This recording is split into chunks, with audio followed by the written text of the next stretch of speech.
I feel it is so necessary to undertake the inward-facing path and not to bypass the inward-facing path and go straight to everything is one. You know, fishes feel that everything is one. Fishes have no sense of I am a fish swimming in the water and there is a world out there.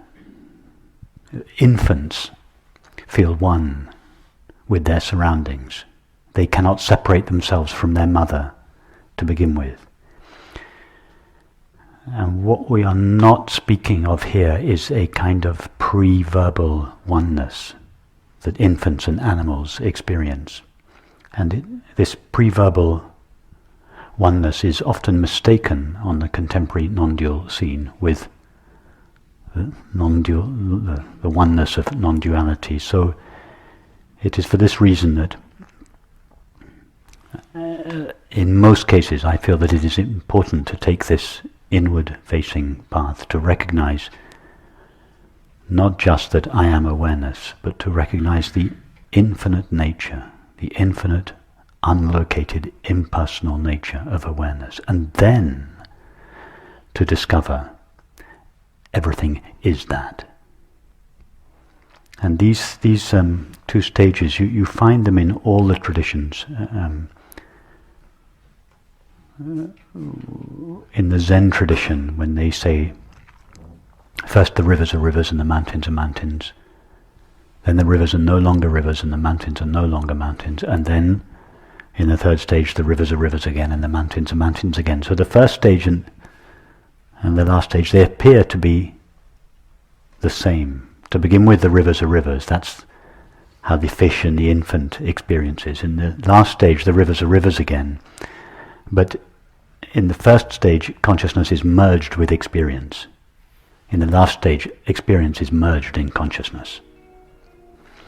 So although everything appears in the same way, its reality is felt and understood to be infinite consciousness. So the first discovery, the first stage, is to discover the infinite nature of awareness, and then to discover that everything is that.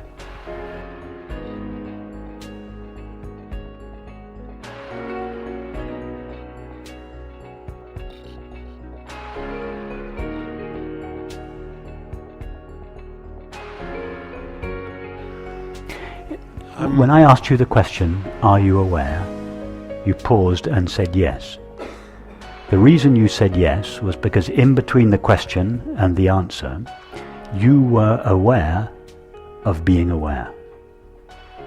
Yeah. As a result, now, who was the you that was aware of being aware? Yeah, awareness.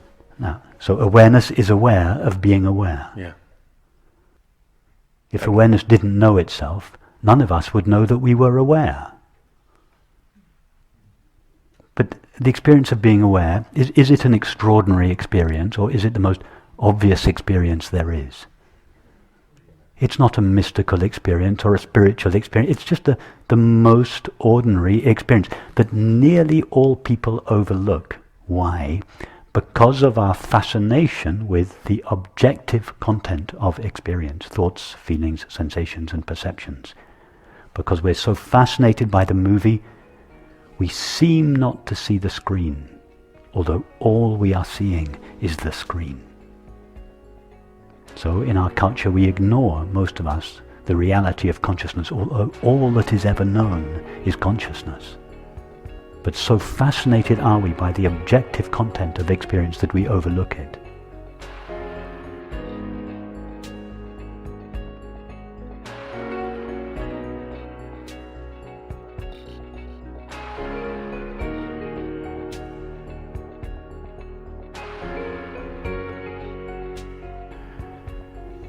So tell us now about whatever it is that is aware of your experience. Yeah, I'm just awareness. Just okay. We call it awareness.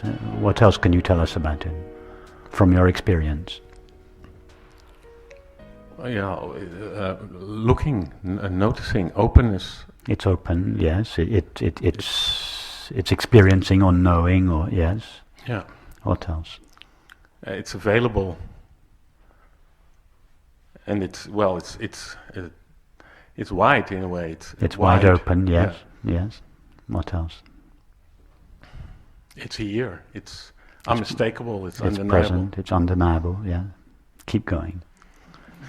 Yeah. So if I were to ask you, can you find the edge of awareness? I always have a problem with that. Well, go okay, there now. Yes. Look at the experience of being aware, because I don't want to have a philosophical discussion with you about this, and I know you don't want to either. So, in order to discover, does awareness have an edge? How are we going to discover that? Are we going to ask thought what it thinks about awareness? No, we all know what thought thinks about awareness. We think awareness shares the limits of the body. But who is the one that knows the experience of being aware? Who is having that experience? Yeah, I awareness. I awareness. It is awareness that is aware that there is awareness. Awareness, it's not the body that knows that there is awareness. It is awareness that is aware. Therefore, awareness is the only one that can tell us anything about itself. It is the only one that knows itself. Yep. Now, you awareness, ask yourself, what is my experience of myself? And more specifically, do I find any limits in myself?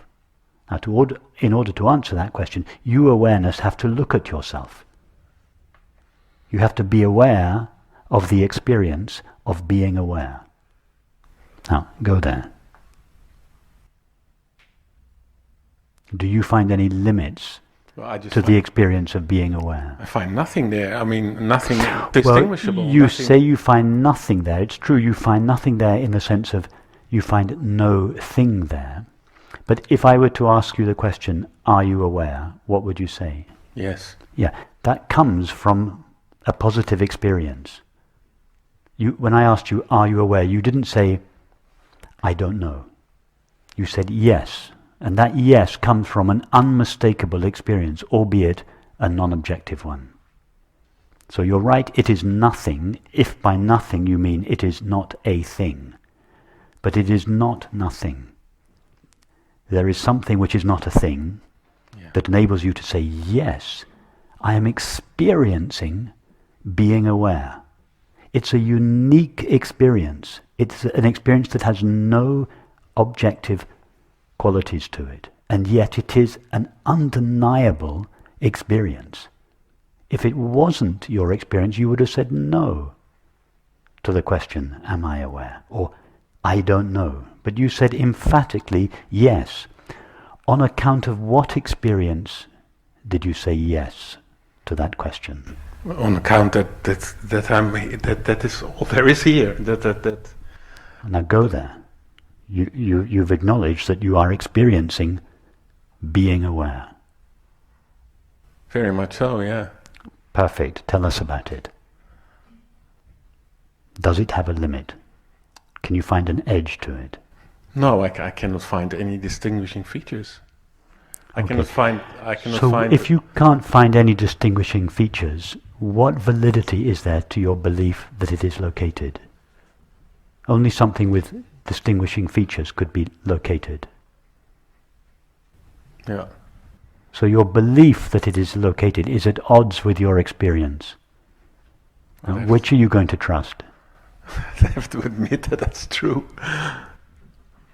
I mean, is belief or experience the test of reality? It's got to be one of those two. Experience. It must be experience. Trust your experience. When we say that consciousness is infinite or unlocated, I am not speaking of an extraordinary experience that a few special people have and that is not available to everybody else. I'm talking about an experience which is equally available to all people. In fact, it's not people that have that experience, it is awareness that has that experience. But as a concession, let's say that it's equally accessible to all people. Ramana Maharshi didn't have privileged access to awareness. He didn't have special knowledge about awareness that you or I don't have, or that are not able to have. Yeah. It's just that he was rigorously honest about his experience. The nature of awareness is equally available to all of us. It is equally available to itself. It is always available to itself. It's just that in almost all cases, a network of beliefs and feelings has been thrown over awareness, making awareness look as if it was temporary and finite, making awareness look as if it shares the qualities, the limitations and the destiny of the body. But if we are clear, if we refer only to the experience of being aware, and we try to find the experience of being aware, we can't find it as an object in time and space, just like the screen never appears as an object in the movie.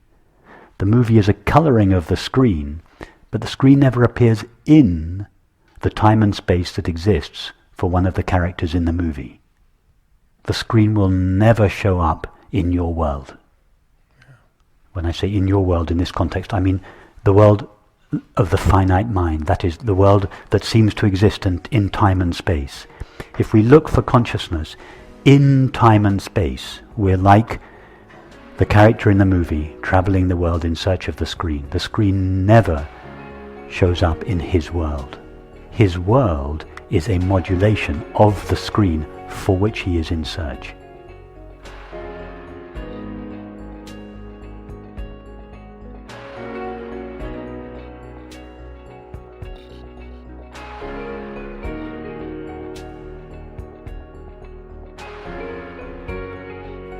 It's very difficult. I've noticed this, that even in people who have been studying and practicing, I don't just mean studying philosophically, but studying and practicing the non-dual teaching for many years, for decades, there is this lingering feeling that the body is aware. That right now, as we sit here, it is I, the body, that is aware. And once we start there, all our subsequent ideas and beliefs will contain this original error within them. It is not the body that is aware. It is awareness that is aware. And awareness is not a property of the body. It is not the body that has consciousness. Yeah, it's a very deeply ingrained idea. It's very deeply ingrained, and it survives decades of non-dual practice, meditation and study. It really goes to the heart of the matter, to really understand now that it is awareness that is aware. It's true that awareness must, as it were, collapse into the finite mind in order to view objective experience. I grant that. But the knowing with which the finite mind knows its knowledge and experience is not itself finite.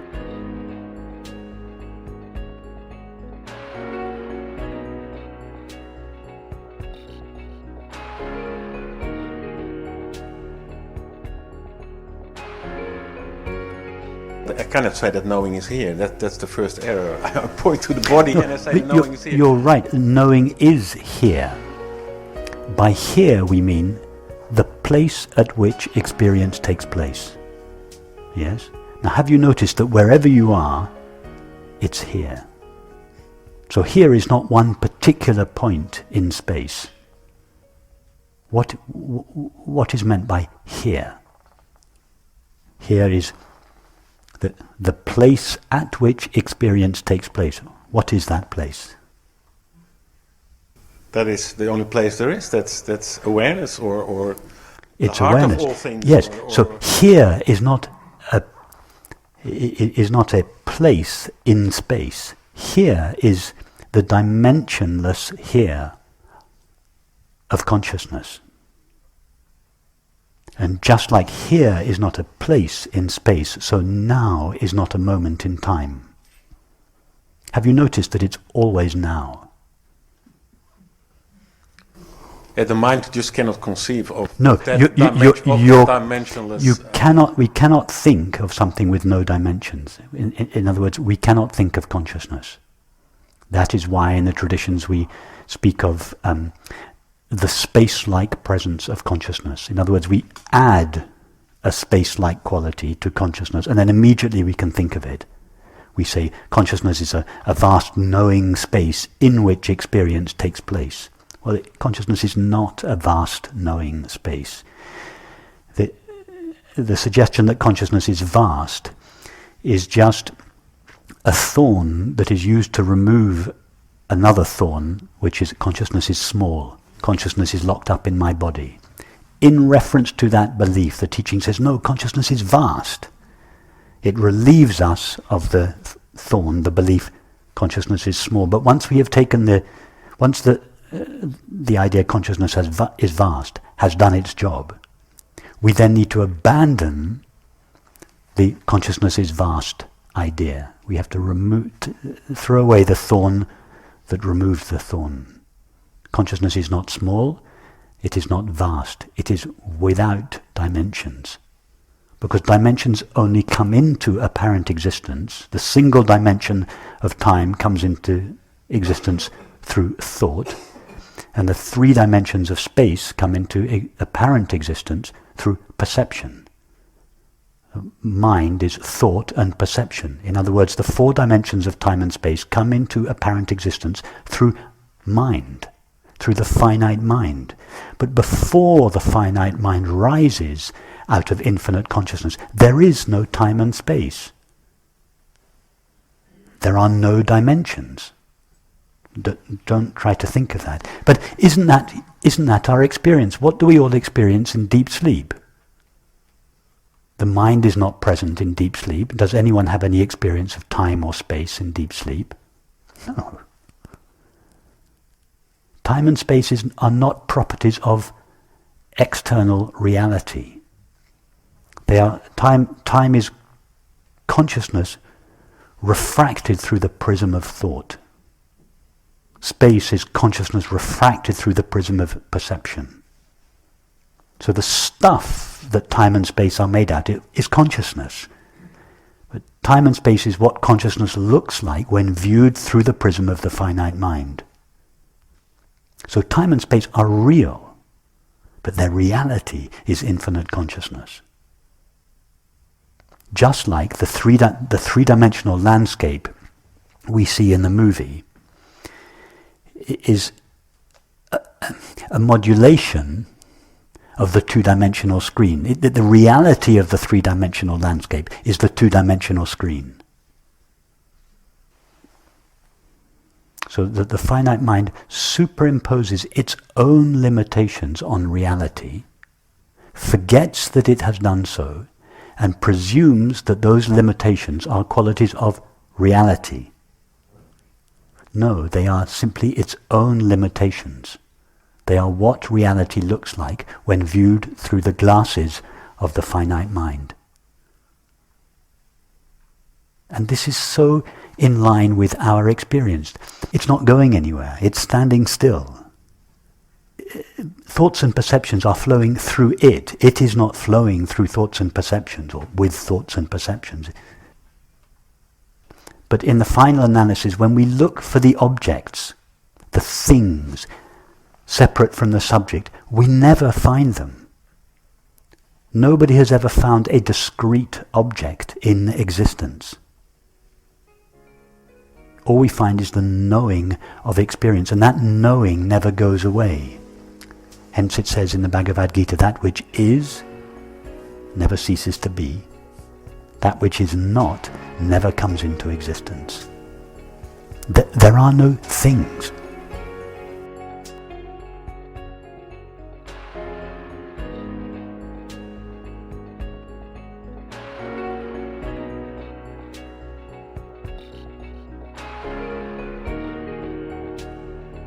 there's no language for this, because our language is a language of things. I'm trying to use this clumsy language that is designed for speaking of things.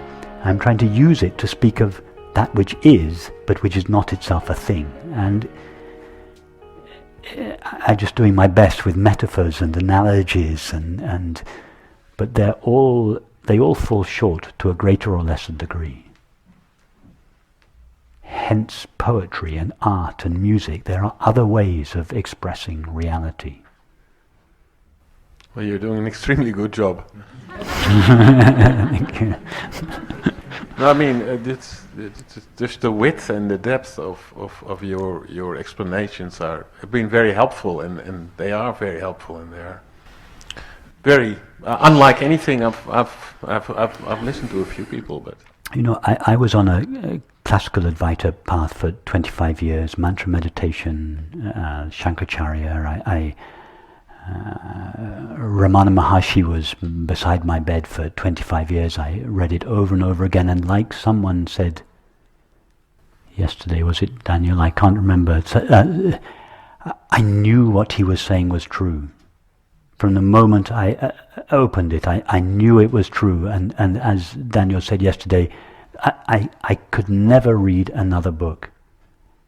I tried to read other things, I would come back for years, and I knew it was true, but I didn't understand it, but I didn't mind, because I knew I was taking in the truth. And it took, so this was for 20 or 25 years, and it wasn't until I met Francis, who really showed me how to connect with these ideas in my experience. And those first few years with Francis, it was like a kind of firework display inside me, over and over again. I would have these realizations, that's what he meant.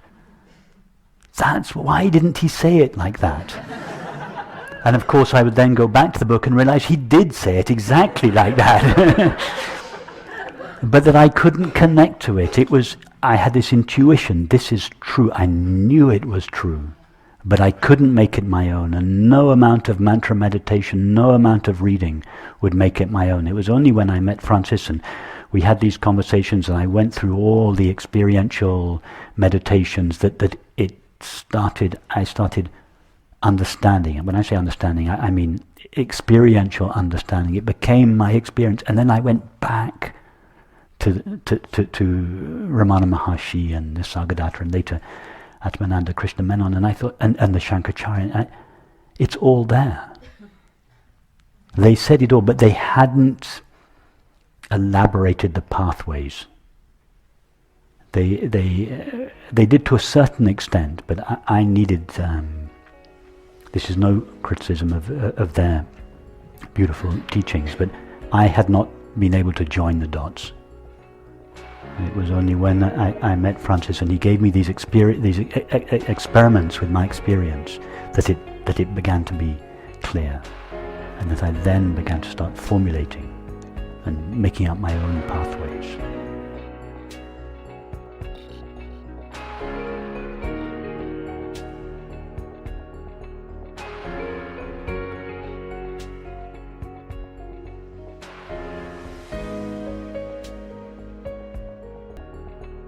It is so profound, this question, that how could something come from nothing? Either nothing is not really nothing, or something is not really something. But notice that both these ideas are founded on the idea of things. In other words, this idea starts with the idea of things. And then we say there is either no thing or there is something. But if we explore these things in our experience, what are these things that we refer to? Anything, be that thing a thought, a feeling, a sensation, a perception, a sight, a taste, whatever that thing might be, and we explore it, all we find there is consciousness. So if we go deeply into experience, all we find is knowing. And it is knowing that knows this knowing. Now knowing is neither something nor nothing. It's got nothing to do with things. So reality is neither something nor nothing. Something and nothing is an old belief that is it's part of the whole materialistic mindset that believes in the existence of things. Abandon the idea of things. Why? Because nobody's ever found a thing. All that is ever known is knowing. Start with knowing and see if anything other than knowing ever comes into existence. Is there any evidence in experience for anything other than knowing? Has any scientist or philosopher or astrophysicist, did Einstein or does anyone ever found anything other than knowing in their experience? Do you know what the definition of matter is if you look it up in Wikipedia? That which exists outside consciousness. It's the gist of it. Has anybody ever here had an experience that took place outside consciousness? Would it be possible to have an experience that took place outside consciousness? Oh, this is why physicists are still looking for the stuff. They've been looking for matter for 2,500 years, and they still haven't found it. They never will. It's not possible to have an experience or to find anything outside consciousness. And everything that appears inside consciousness is made of consciousness. And consciousness is the only stuff that is ever found. And what is it that finds it or knows it? Consciousness. Because consciousness is all that is there to know it. This idea that which is pure consciousness never ceases to be. It's not something that comes in and out of existence. It is eternal. But that which is not, a body, a self, a world, an object, a thing, that which is not, never even comes into existence. There is just a single, eternally present, infinite, intimate, indivisible reality, of which all of this is the play. And when something disappears, such as a thought, its reality, pure knowing or consciousness, never itself disappears. And this is what the Sufis mean. They express it in religious language when they say, wherever the eye falls, wherever you look, there is the face of God. It's a religious way of saying whatever we see or whatever we experience is the face of God, is an appearance of this infinite, indivisible, ever-present reality. And all that is necessary is to recognize that and then to lead a life to the best of our ability that is consistent with that understanding.